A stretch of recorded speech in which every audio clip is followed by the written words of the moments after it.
Hey guys, it's Molly. Let's talk about the interest. I just wanted to post up here my statement. So, those of you who are new, you can see that back in June, this statement was $8,353. And in less than 3 months, in actuality, it was 10 weeks. I brought that balance down to $550.73. Again, I learned from watching Christy Van over at Vanntasticfinance and Denzel Rodriguez, and you can find them on YouTube. If I had been continuing the path that I was on, it would take me 23 years to pay off this one credit card. And that's assuming I never put another dime on it.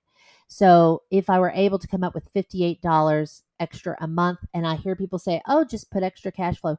Honey, there wasn't any cash flow. That's why I was in trouble. Okay. There was no cash flow. If I had cash flow, I would have done this a long time ago. But if I had 58 extra dollars to pay off, to pay towards my debt, it would take me 3 years. Bottom line is, I went from that balance to $550 in 10 weeks from Velocity Banking. So people who say it doesn't work, they don't understand what's happening. It's counterintuitive to what we've been taught. So it is confusing to a lot of people, but once you get it, like I said, I watched Christy religiously. Like I binged watched her videos for like 6 weeks before it finally clicked. And so a lot of people were saying on her site, what about the interest? You're not paying attention to the interest. Well, you can see in this green shaded area, I was concerned about the interest too. And then it clicked. And then I realized if you're throwing the majority of your money on the card that's costing you the most, interest isn't going to matter. It just isn't. Let's take a look at July and August, okay? So I listed all of my credit cards. There's 7 of them. And number 7 is a private label card. So it is a Home Depot card. You cannot use that for Velocity Banking. Everything else is a Visa, MasterCard, American Express, or Discover. So it can be used for Velocity Banking. Now I have credit card 2 and credit card 4 for July and August. Don't have a match because what I do is I take my miscellaneous bills and I use them as my credit card payment. And so I didn't have enough bills to match those. So I had to pay those minimum payments as normal. So what I was able to do though, because I'm taking miscellaneous bills as my credit card payments, what I was going to use for my credit card payments, I now direct towards my primary card. So that's $855 coming off that primary card, right?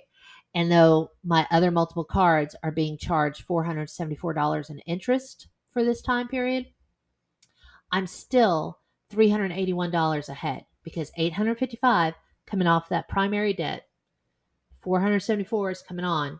I'm still netting $381 off my total debt. So by September, it took 10 weeks, y'all, 10 weeks.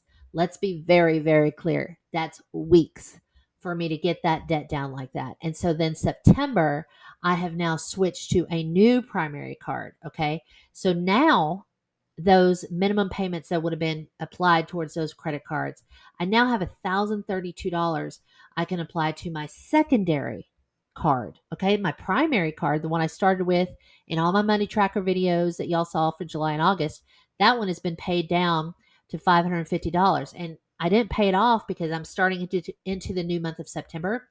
And I wanted to, attack it with gusto. And I figured I'm not going to have a payment for September for this one card. And when it does come back in October, it's going to be a $30 minimum payment. And I can just sleep that like I've done with all my other cards until I'm ready to address it again. But now I have $1,032 to apply to this secondary primary card. I'm still being charged $491 in interest on my multiple cards across the board, but I'm coming out ahead, you guys, of $541 in my overall debt balance. Okay. Oh, hello. Um, that's, that's my lovey. Okay. So, I hope that clears things up. Now, if you are at max utilization, you're going to want to include that interest to the point that you just want to make sure that if you're going to be matching a miscellaneous bill to it, that it's not going to exceed your limit and then your card will be rejected. So if you have any further questions about that, post below. And that's all I have for you for now. Thanks.